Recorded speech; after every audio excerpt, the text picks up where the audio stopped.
Sunday night, an incredibly important game, and I'm going to break it down for you.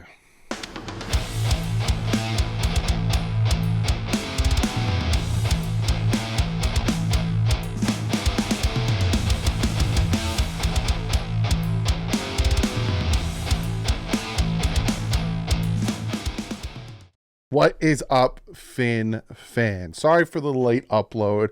I was planning on uploading at 4, and then I was like, you know what? I'm really swamped. I'll do it at 7, and now I'm recording at 8 o'clock. So this is probably going up at like 8:30. I do apologize, but hey, late night game, more time to watch the video. But we are going to break this down. We're going to talk about a very important game, the usual injury report breakdown, PFF, 5 things, and then my prediction, where I give you my thoughts and feelings on the game, who I think is going to win, and little tidbits that I didn't talk about in the rest of the video. But without further ado, let's jump into this, and we're going to start with the injury report and start with the Eagles side. Now, the Eagles, a little banged up. They got 2 guys who are out in safety, Reed Blankenship, and cornerback Bradley Roby. His shoulder injury, they're dealing with that. Other than that, everyone else seems to be playing, from Jalen Carter, Dallas Goedert, Devontae Smith, Lane Johnson. Everyone seems to be playing on that aspect. So the only 2 things that they really got to worry about is Blankenship and Roby, and I will talk about that. And then we have the Miami Dolphins injury report, and it's a little confusing. Because you could see here, Andrew Van Ginkel, he was fine Wednesday, then he didn't practice on Thursday, and then he was fine on Friday. So the only one that's out right now is Jalen Ramsey for obvious reasons. Xavier Howard was questionable, but he already came out and said that you know what I'm going to do? To make our lives easier so you can see me, this is where it matters. There you go. Xavier Howard already said that he's good to go. He's going to play. He says it's fine. Then you got Alec Ingold. He's questionable with a foot injury. I'm hearing he's good to go. Nick Needham probably won't go, even though he's a full participant on Friday. So it's going to be interesting. Maybe they trickle him in a little bit here and there. Connor Williams is the biggest one. Did not practice Wednesday with a groin injury and was limited on Thursday and Friday. And then you guys know about Lamb. I talked about him not practicing on Wednesday. He's off of there. It was a personal reason why he didn't practice, so there's no worry there. But to me, the biggest question mark, and the one that I'm looking at the most, is Connor Williams. Because I fully expect that this defense to have a hard time with their offense, and I'll get more into that. So to me, Connor Williams, I need to see Connor Williams out there. And Connor Williams even talked about he might have came back too soon with that groin injury against the Giants. He thought to himself, maybe he shouldn't have played against the Giants, and he would have been fine for this game. Before we jump into the next little section, I do have to shout out today's sponsor, and like usual, they gave me some cool images that we get to look at, and that is BetUS. If you don't know about BetUS, the whole picks video is all predicated on BetUS. They do fantastic stuff over there. It is a very reliable, great betting site. They have great odds. They have great sports, from football to baseball to hockey to soccer to boxing to MMA. You can do it all. And not only that, you could do the picks. You could pick by quarter. And they also have props. They have props for each game. First touchdown, first kickoff, first all this stuff. And then they even have props on the season. They have props on who's going to have the number 1 overall pick. It's a very cool, reliable site. And like I said, I'm going to show you one of their things. They help me out by sending me cool logos and cool images to incorporate with my preview video. But when you sign up, you receive 125% matched at $100. So you sign up, you deposit 100, they match it 125%. So you get more money to play with and more money to hopefully win. But like I said, they got some cool stuff like this where they send me kind of cool images, right? The Dolphins are getting 2.5. They're heading into Philly, which is interesting because normally the away team gets at least 3. And a lot of people are picking the Eagles. A lot of people are thinking that this Eagles team is going to beat up on this Dolphin team. So for it to only be 2.5 is interesting. The over-under being 51.5 points, I think is going to be more than that. But I'll get into that when I get to my prediction. But again, BetUS, go check them out. Link is in the description and pin at the top comment. You got to be obviously 18 or older. Bet responsibly. but do check them out. Very cool. And I love all the props and all the stuff they have going on there. Now we will jump into the breakdown. Now, normally with the breakdown, I sit here and I read it to you. So I'm like, Dolphins are here in points and this and that and that. But I found something real cool. Chapow! Got it. Who sent that to me? David Fiorinez. Sorry if I butchered your last name. He had this up, and I was like, that saves me so much time. So if you look at it, the total offense, the Dolphins are ranked first. The Philadelphia Eagles are ranked second. So we're the first best offense. They are the second best offense when it comes to totality. Passing offense, we are 1. Rushing offense, we are first. Now we're going to flip and flop it because I'm going to talk about the Dolphins offense and their defense and then flip and flop it. So total offense, we are first. Total defense, they are 9th. Passing offense, we are first. Passing defense, they are 20th. And I'm going to talk about that because that's really, really interesting aspect there. Rushing offense, we are first. Rushing defense, they are second. But again, some interesting statistics there. Scoring offense, we are first. Scoring defense, they are 16th.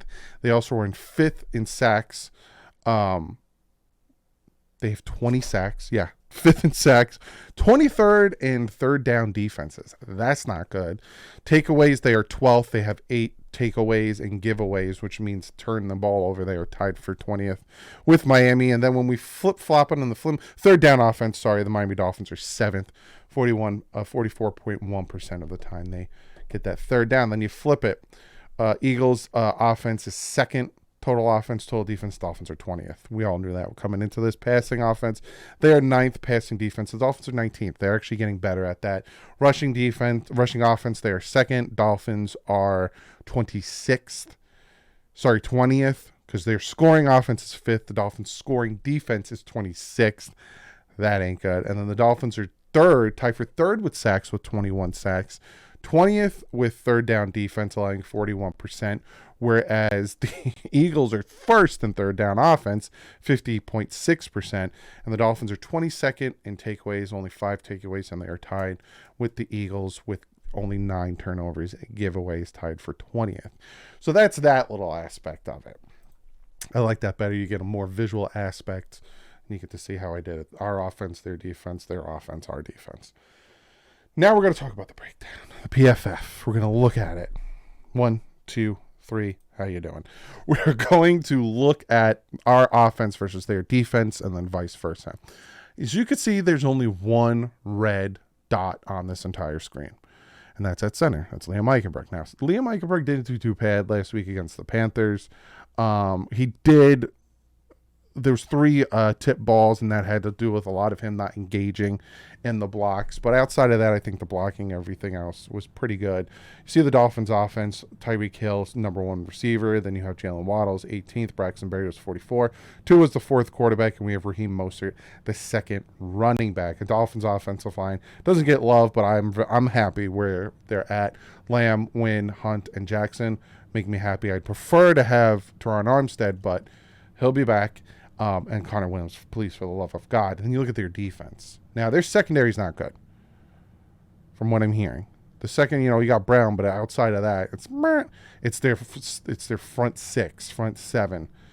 Riddick, Cox, Davis, Sweat, Marrow, and Cunningham. That's where it's good. That's where, you're going to be dealing with some things, especially when it comes to trying to run the ball on them. And then when we flip it, this is where I get a tad bit worried, right? We need more out of our guys. Again, we are not doing bad when it comes to sacks and pressure. We're tied for 3rd in sacks and all that, and I will get to that. But I just need a little bit more consistency, especially getting the tackles here. You have Javon Holland and Elliott, 2nd and 7th. Top 10 safeties as of right now. Xavier Howard, Kader Kohou, and Eli Apple. Will they incorporate Nick Needham? Maybe partially in a little bit, but don't expect too much, being that might be his first game where he's not inactive. But then you look on the flip, you got Brown and Smith. Those are 2 duos that are going to give us a problem, especially AJ Brown's. Hurts. I can't stand mobile quarterbacks. It's going to give us a huge problem. And then they got a good offensive line. Mulata, Dickerson, Kelsey, and Johnson. Those are their best guys. And then you got a really good tight end in DeAndre Swift. So this is going to be a very torturous game for, I think, both fan bases. But now we get into the 5 things that the Dolphins need to do if they want to beat this Eagles team. And I'm going to really get into a lot of details with this because I was doing a ton of research, because to me this is a very important game in the aspect of just shutting people up. And I'll get into more of that. I keep saying I promise. Number 1, banged up corners. Their secondary is banged up. 15 different defensive backs have played for the Eagles this season. And we're going into week 7. 6, 7. We're going week 7. 15 different defensive backs have played for the Eagles. They have a banged up secondary. Take advantage of that. Braxton, Hill. I think they have a safety right now who's like 5'10", like off the street safety. Claypool. Have Claypool match up with him and just torch him. We got the receivers. We got the capability to torch them on the secondary that they're banged up and struggling. Take advantage of that. Now, if you can't run the ball, unfortunately you can't run the ball, but still be able to do things, your routes, all that stuff, and at least give Tua enough time for the plays to develop to get the ball out there. But take advantage of that banged up secondary by the Philadelphia Eagles. Number 2 on my list, keep up the pressure. The Miami Dolphins, like I said, 21 sacks on the season. That's tied for 3rd. 7th in pressure percentage, which is 27.8%. Essentially, how many snaps and then how many times the quarterback was pressured. You divide, you get the percentage. They're 7th in the NFL in pressure percentage. They are 7th in quarterback knockdown percentage with 11.5. They are 20th in blitzing. 23.6% of the time. So again, they're getting the sacks, they're tied for 3rd. They're getting the pressure, 7th. They're getting the quarterback knockdown, 7th, and they don't have to blitz that much, which is good because you're dealing with Jalen Hurts. Jalen Hurts is a mobile quarterback. He will kill you with his legs. You got to keep him in the pocket. You got to contain the outside. That's a situation where you have Jalen Phillips, overshooting or on the outside there. You have to keep him in the pocket. But then also we need Sealer and we need Wilkins and Davis to get that pressure up the middle so he can't get out of the pocket. Contain him in the pocket, force him to be a pocket passer. That's how you hurt Jalen Hurts. We saw it against the Jets. So keep the pressure up, but also contain him in that pocket. Very important he doesn't start taking off and running with his legs. What else is he going to run with, Doug? Number 3 on the list, you got to run the ball. We have the best rushing offense in the NFL. We are facing one of the best rushing defenses in the NFL. But if you look at them statistically, they have given up some big rushes over the past, couple games. You have 89 rushing yards from the Jets. You have 107 from the Commanders. But also you look at the teams they faced, the Patriots, the Vikings, and I'm going to get into that as well. This is the first time they are going to be facing a team that has the number 1 offense. So you got to run the ball. You got to maintain the pressure on them, maintain control of the clock, and keep their offense off the field. I have no faith in our defense. I will get to that. How many times am I going to say that? But you run the ball, you eat the clock up, you score, their defense starts to get tired. Our defense doesn't have to deal with their offense. Run the ball. Number 3 on my list, Shaplow. Number 4, not number 3, Doug. I just said number 3. Now number 4, best of the offensive line. Like I said, you are facing a very good defensive front with the Philadelphia Eagles. They love to get pressure, and they are very disruptive. We need the best out of what we can get. Hopefully Connor Williams can play. If not, Liam, I need the best out of you, Liam. I need the snaps to be on par. I need the engagement in the blocks to be the best. I need you to be tracking it. I don't need Raheem Mostert getting mad at you. I need you to be doing your best because it is going to be so important for that front 5 to give Tua time and to also let the run game produce. I need the best out of that offensive line. And the 5th and final thing, do your job. Now, hey, would you Bill Belichick? No. Someone asked Vic Fangio about the strip tackles, and somebody also asked another beat writer about the strip tackles, and it's a freelancing thing. It's not something that really is necessarily taught. It's not like Fangio's in the headset saying, look, I need you guys to strip tackle before you actually make... No. That's guys who are like, I'm going to try to get the ball here. That's them doing it on their own. You need to do your job. You need to be in your spot. You need to play your zone. You need to make your block, make your tackle, and just make the tackle. Because I'm noticing so many people try to strip tackle and then they get an extra 5-6 yards. Just do your job. Make the block, make the read, make the coverage, make the tackle, get the sack. Just do your job. You do your job and the Dolphins should win this game. And it's that simple. Why do I have to say it? I don't know, but I did. Do your job. That being said, let's get into what I think is going to happen with this Miami Dolphins versus Philadelphia Eagles team. I will say this. I think it's the last 2 times we faced them. We had the trick play for the touchdown, where the kicker threw the touchdown to the punter. And then the time before that, Jarvis Landry caught a tip pass that like flew up in the air for a touchdown. It's been absolutely crazy the way the Dolphins and Eagles whole history has been. We do have Vic Fangio. And last year, Vic Fangio was with the Eagles. He helped them offensively as well as defensively. Obviously, there's a new offensive coach and there's a new defensive coach. But Vic Fangio does know the personnel. He does know the players and their cadences and how they like to play, especially Jalen Hurts. And it's important. Now, he quoted saying, I was giving them more info than they were giving me. And he doesn't think that him being with the Eagles last year is going to affect how he's going to be able to coach this game.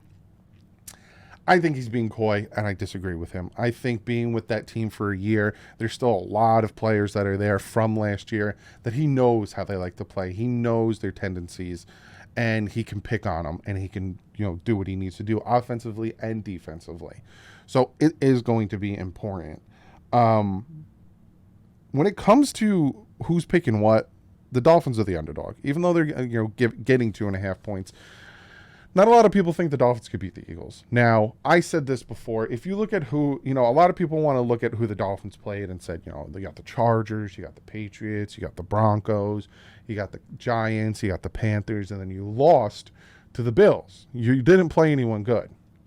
Then you look at who the Eagles played. They played the Patriots, the Vikings, the Buccaneers, the Commanders, and the Rams. Then they finally played a really good defense in the Jets, and they lost. I think this is going to be an evenly matched game. I think this is going to be like the Chargers game, and I think it's going to come down to either a field goal or the last team that scores kind of wins, or the team's trying to win and the defense makes a stop, again, like the Chargers game. Now, the over-under, I think, was 51.5. I think I would go with the over there. I have the Dolphins winning 31-28. So, obviously, that is 59 points. I have the over. I think the Dolphins will go up by a certain amount, whether they go up by a field goal and make a stop, or they march down the field, kick the field goal, win the game. But I do think it's going to be a close game. I'm terrified of our defense going against their offense. I feel more better about our offense going against their defense. I think our offense is legit. A lot of people want to poo-poo it and say, oh, you dropped 70 on the Broncos. Well, the Chiefs only put up, 18, 20 points on the Broncos? Oh, you only beat the Giants. Look how much the Bills put up on the Giants. Everyone poo-poos what the Dolphins did, but yet you look at the opponents we played versus other teams, and they couldn't do what we did because of how dynamic the offense is. So I do think our offense versus their defense, we do have a little bit of an edge, but I think their offense versus our defense, I'm terrified of it. Absolutely terrified of it. If their defense gets 2 stops in a row on our offense, it's like a Bills crumble again. Because to me, that's what happened. Teron Armstead went out and we had Liam Eichenberg. They were getting pressure with just the 4, and we couldn't keep up with their offense because of the ineptitude of our offensive line. I think if Connor Williams was in there, I think we beat the Bills. I think we were able to go back and forth, and then we made some stops on defense. That's where we're at now. I think we win against the Eagles on Sunday Night Football, go to 6-1, and it will be the first time since 1999 that the Miami Dolphins started a season 6-1. I was 12 in 1999. So it's going to be a crazy game. Eagles fans, what do you think about my predictions? Do you think it's going to be a close game? What do you think the Eagles need to do to beat the Dolphins? Dolphin fans, if I missed anything, comment below. I will see you guys Sunday, 8 o'clock live. Dolphins taking on the Philadelphia Eagles. Let's go, baby. Let's get this W, and let's shut up a lot of haters. But like usual, stay classy. That Finn's up.